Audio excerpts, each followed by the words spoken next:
Tuloy na simula ngayong araw ng Lunes, November 20, ang isasagawang 3 araw na tigil pasada ng mga operator at driver na kasapi ng transport group na pinagkaisang samahan ng mga tsuper at operators nationwide o Piston.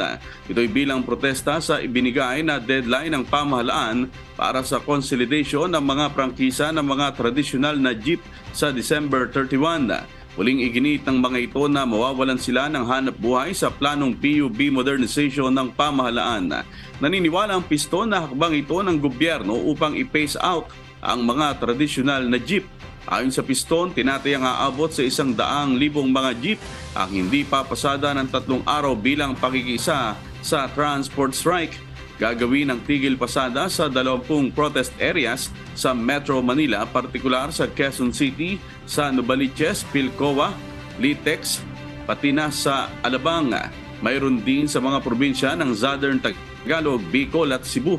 Tatagal ang tigil pasada hanggang sa araw ng Miyerkules, November 22.